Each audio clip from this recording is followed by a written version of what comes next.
This message comes from Edward Jones, where they believe rich means opening yourself to new possibilities. That's why your dedicated financial advisor meets you where you are, helping you move forward with confidence. Let's find your rich. Edward Jones, member SIPC.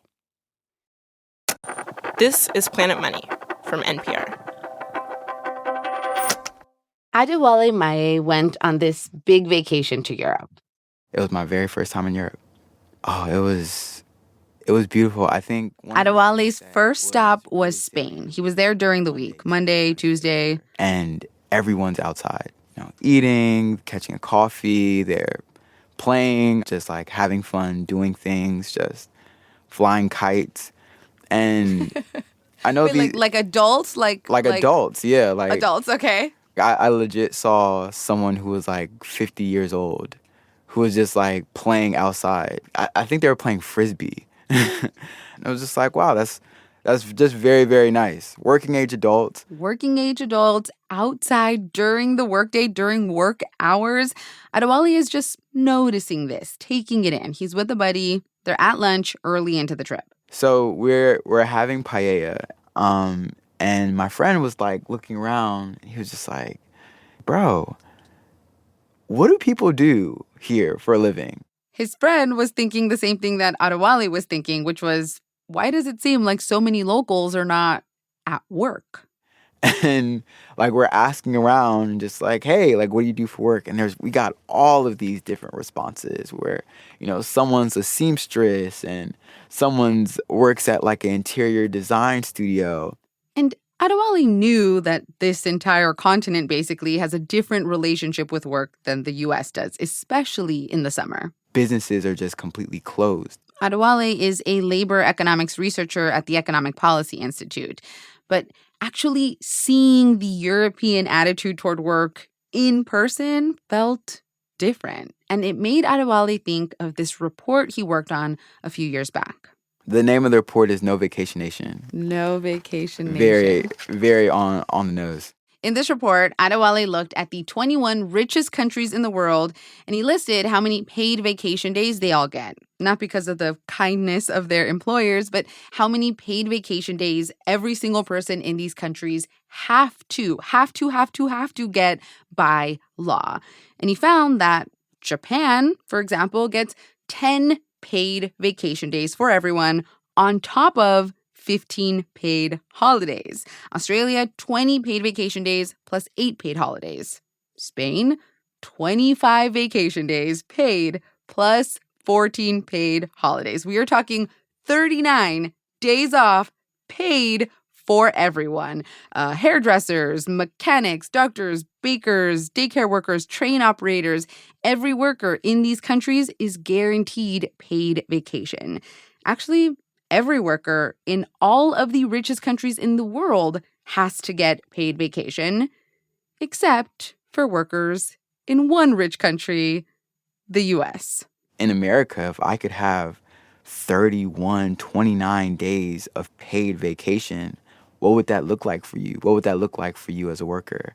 And it's not just a rich country thing. Mexico, Afghanistan, Thailand, Tanzania, they all, at least in the formal job sector, guarantee paid vacation from work. The U.S. is the outlier. 0 paid vacation days and 0 paid holidays. By law. Dang. Oh, and the vacation that those of us in the U.S. do get from our employers, we don't even take it all. In 2018, U.S. workers left 768 million days of earned vacation on the table, literally forfeited about $65 billion worth of vacation benefits. What is wrong with us? Hello and welcome to Planet Money. I'm Sarah Gonzalez. Today on the show, why and how did this happen? We have an episode from 2023 about how an entire continent, basically, and much of the world got all of this guaranteed paid vacation, and the U.S. missed out.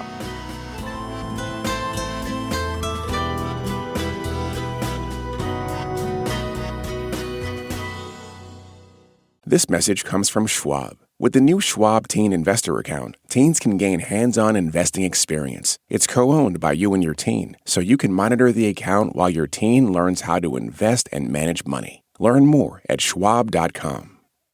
This message comes from Lisa. Beautifully crafted mattresses from Lisa are tailored for how you sleep and designed with specific preferences in mind. Go to lisa.com for 30% off mattresses, plus get an extra $50 off with promo code NPR. This week on Wait, Wait, Don't Tell Me, we talked to legendary musician Jason Narducy about being in a punk band when he was just 11 years old. We broke up when I was 12. And I just felt like I needed to go through puberty without band drama. Don't miss our full conversation and the rest of our games. Listen to the Wait, Wait, Don't Tell Me podcast in the NPR app or wherever you get your podcasts. I've been thinking a lot about time and free time lately. And a little personal vacation backstory. I recently had 200 hours of vacation that I had not used and could not roll over into the next year. I was going to lose them. And one of my editors was like, I can probably go to bat for you and get you to keep those vacation hours, like just this one time. And I said, nah, it's fine. I'll just lose them. Because I had just had a baby, I took maternity leave, and I was like, I can't just come back from leave and then take a bunch of vacation. I would feel so guilty. But recently I've been like, hold on, 200 hours? That's a whole month off of work paid that I left on the table. That is so much free time when free time feels so scarce to me these days. And it's not just me. More than half of the people in this country who are lucky to get paid vacation don't use it all. And why? Why do we do this? Why do we not use our vacation? And why is vacation seen like a privilege here, something you wait to accrue if you get it at all? Half of low-wage workers in the U.S. don't get any paid vacation. So I started calling economists and historians, asking them why. And I kept hearing the same thing. Europeans just value leisure far more than Americans do. And I do not accept this response because there has to be more to it. Why? Why do they? I value free time, I think. Well, why don't Americans prioritize the right to vacations? There are a couple of things. Gary Cross is a historian who has written a book about free time. He's going to give us some historical context on vacation here. And he says the U.S. has never even gotten close to seriously trying for paid vacation as a right. Of all the things, the rights that people have pushed for, paid vacation has never been a part of that list. It's never been. In Europe, countries did push for vacation in big, big ways. And they didn't ask their individual employers. They asked their federal governments in the 1920s and the 1930s. And they got it. They had been saying, like, why do just the aristocrats get leisure? And this idea spread across Europe. That everybody should have some moments of some period of release from ordinary urban and modern economic life. Gary says time off from work, vacation, was popular across many political parties and religious groups. And it was also used for some pretty awful things, too. The fascist party in Italy, the Nazis in Germany, Gary says they actually encouraged leisure also, even as they were preparing for war. It's kind of ironic that one of the tools to make your citizens into warriors was to give them a vacation. But that's one of the things that they did. Workers would be sent to the lakes or to the seashore, but they would, of course, develop loyalties to the regime. Yeah, it was loyalty through leisure. And Gary says this emphasis on downtime, on time off from work, did not just pop up out of nowhere. He thinks it stems from Europe's long tradition of festivals, like days-long folk festivals and customs in medieval times. Carnival and Mardi Gras and midsummer celebrations, which were kind of like the early version of the vacation in the sense that they were multiple days where people stopped doing ordinary work. Yeah, it was multiple days of playing. And the U.S. just didn't have this same kind of festival, all work stops tradition. When Europeans came to the U.S., to what is now New England, Gary says it was largely Christians who rejected those kinds of festivals, which brings us to a big, commonly held belief that Americans just have this deeply ingrained work ethic that stems from religion. We are talking about the Puritan or Protestant work ethic here, that it is godly to work and ungodly to waste time. You know, the traditional view was, of course, idleness is the devil's workshop, or, you know, there are various versions of that. But you don't have to believe in the devil to feel that when you're idle, you are somehow or another wasting precious time. Yeah, Gary says you don't necessarily have to believe in the Protestant doctrine to adopt this work ethic. He thinks it's evolved and changed. You could make the argument that the so-called Puritan work ethic is really the kind of capitalist work ethic. And Gary says other societies don't really have the same kind of guilt for idleness that the U.S. does. I mean, I'm like that, you know, and frankly, I get a little anxious if I'm just hanging around a beach for a week, you know. And I have German friends who aren't anxious at all. And, and you know, where did I get it? I don't know. Yeah, but some economists really hate this Protestant Puritan work ethic argument. But look, but come on now, Protestant ethic, I get that all the time. And yet... This is Daniel Hammermesh. And yet, where did the Protestant ethic originate? In Switzerland with the Calvinists, okay? And yet the Swiss get a lot of public holidays. They get 4 or 5 weeks of paid vacation. So the ultimate Protestant ethic people are taking a lot of time off also. Daniel is a labor economist at the University of Texas at Austin who also wrote a book about time. And for him, the Protestant work ethic argument doesn't fly because in 1979, the U.S. worked about the same amount on average as other rich countries, Canada, Australia, France. We all worked the same amount of hours per year. It's just after 1979, all of those rich countries sharply began cutting their hours, working less, but not the U.S. We are an absolute outlier in this regard. It's very depressing. Daniel feels very strongly about time and how we spend it. For him, this is the ultimate economic choice we make. Because in our lives, we combine time with money. Money and time go together, and one of them is always scarce for you. Do you work more for more money or work less for more time? This is the model of the economic man theory, which basically says that the model person maximizes happiness or, utility, and that happiness comes from not just having money to spend, but also having time to spend that money.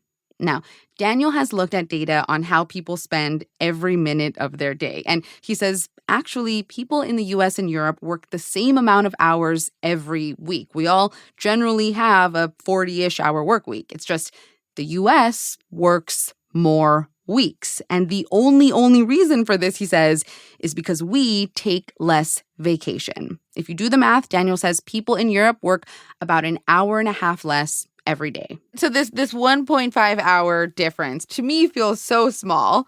An hour and a half a day out of 8? That's a huge amount in economic terms. It's the equivalent of 1 day off a week.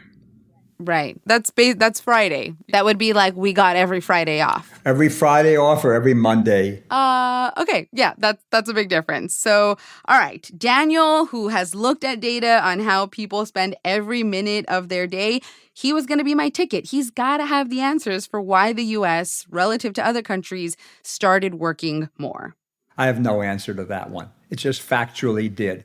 So wait, I mean, you are like a time work guy, a time work economist, and you don't have an answer for why we work so much compared to Europeans? No, completely. I have a lot of non-answers. Non-answers. I'll take it. We're going to do a little process of elimination here, people. There are two fun non-answers, and the first has to do with income taxes. Daniel says some right-leaning economists and macroeconomists believe that we in the U.S. work more because our income tax is lower than some European countries.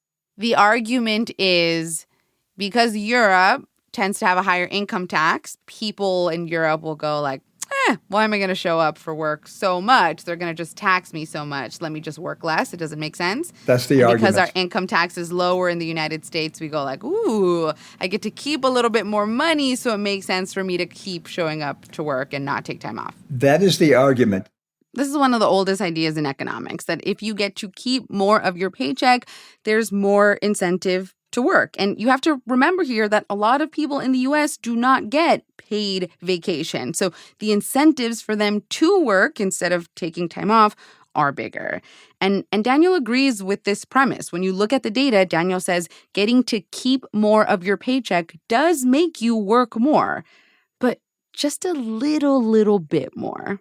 It's quite small and far too small to account for any differences between Europe and the U.S. So that European-American difference because of taxes just is not consistent with the evidence on how people in an individual society behave. So I'll erase that one. Although some macroeconomists and conservative economists would say, no, yes, that is still a reason. Yes, but the people who quote that are typically macroeconomists who really haven't looked at the evidence of individuals.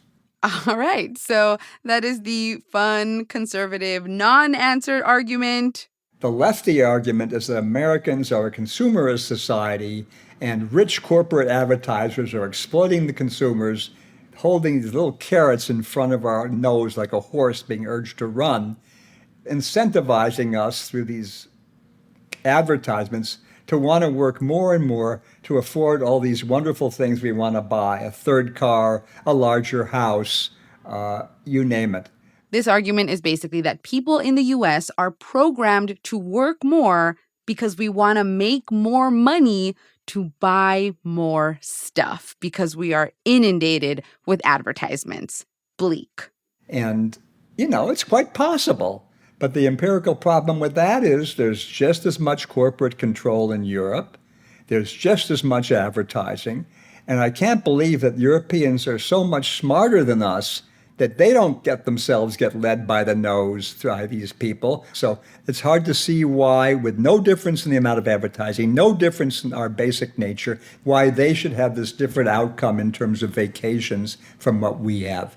So the fun, dark, lefty argument that we work more to buy more because of advertisers, Daniel says this one doesn't fly for him either. So far, we have no great answers. I'm at this point, desperate for an answer. And I'm like, there has to be something. There has to be, we're not just so inherently different as people. No, we're not at all different as people. We're not okay, right. Least. I mean, again, I can refute certain things explaining it as I have. So I can say no, but I can't say why yes, okay? No, not okay, Daniel. So I just kept asking more economists and more labor historians what really does explain why vacation has never been a big priority in the U.S. and why we don't even take the vacation that we do get. And eventually someone said, try this guy at MIT. And finally, I got a satisfying answer after the break.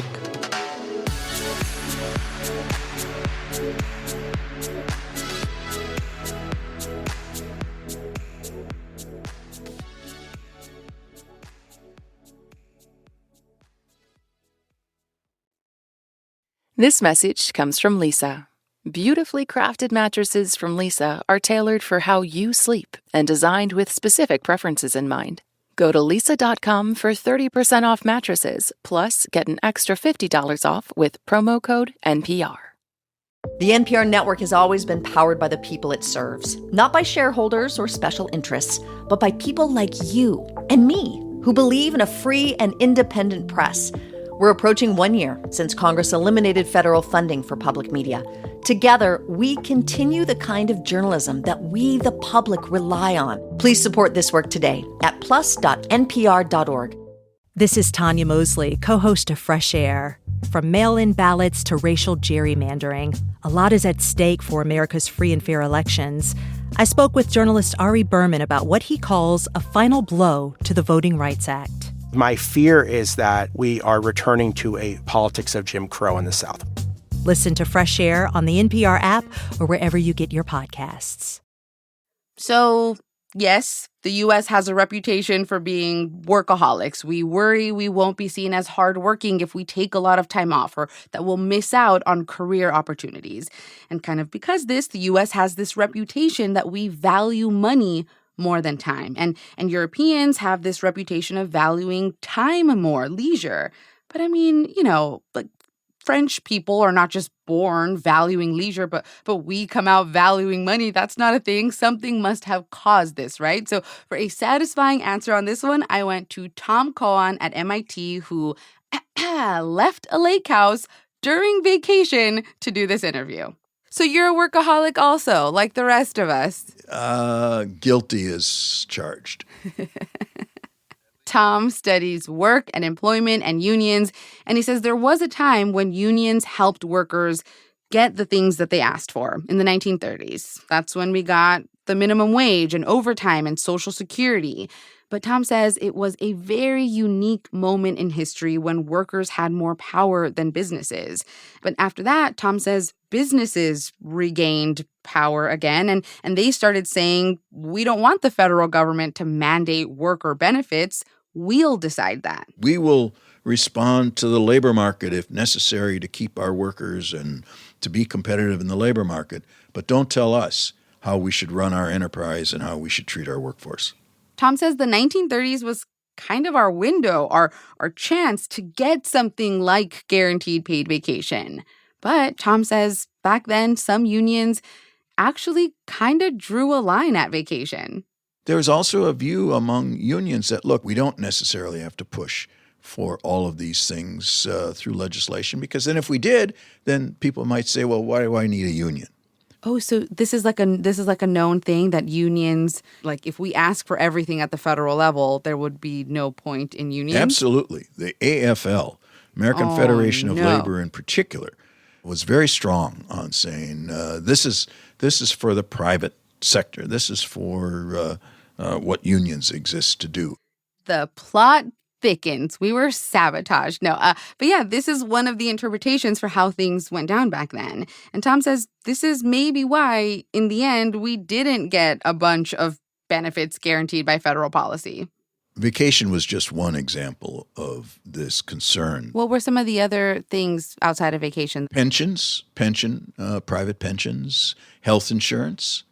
Those are the big three.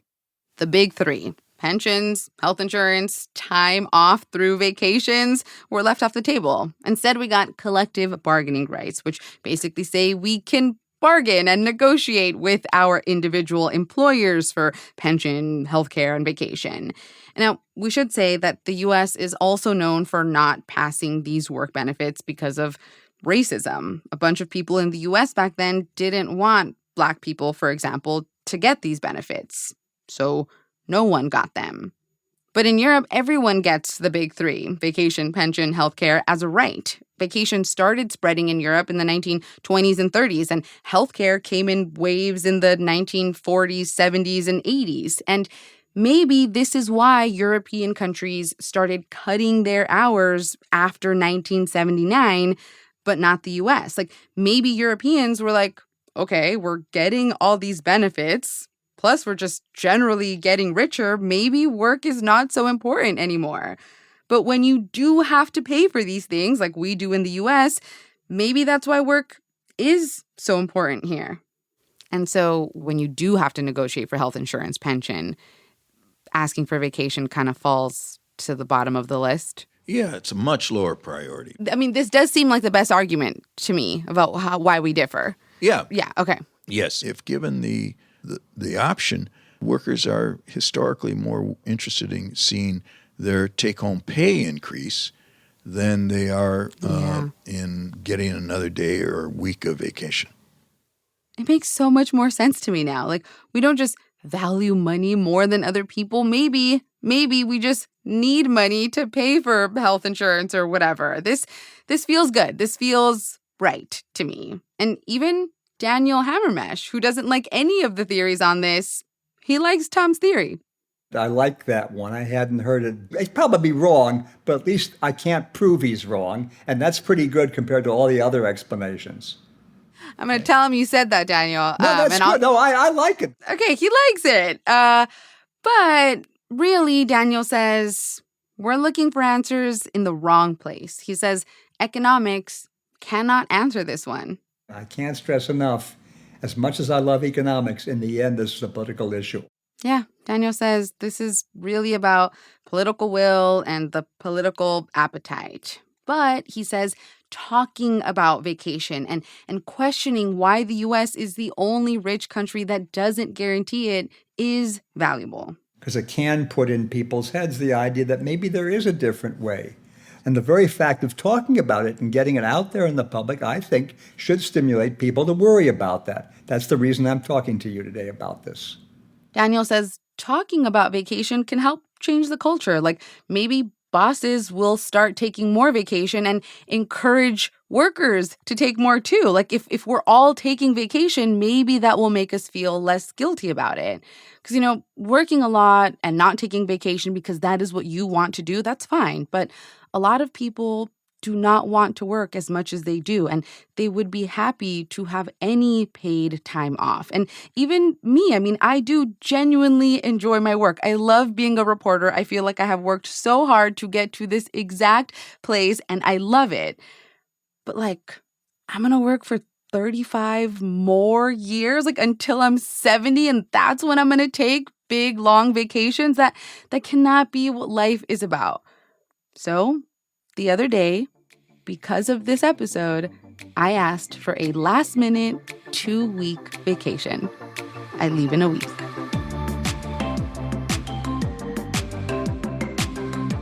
Oh, and I do have an update. I went on that 2-week vacation, and it was too much vacation. I actually tried to leave early. I had a bunch of stuff to do at home, If you like this story and want more, we got you covered. Check out the links in our show notes.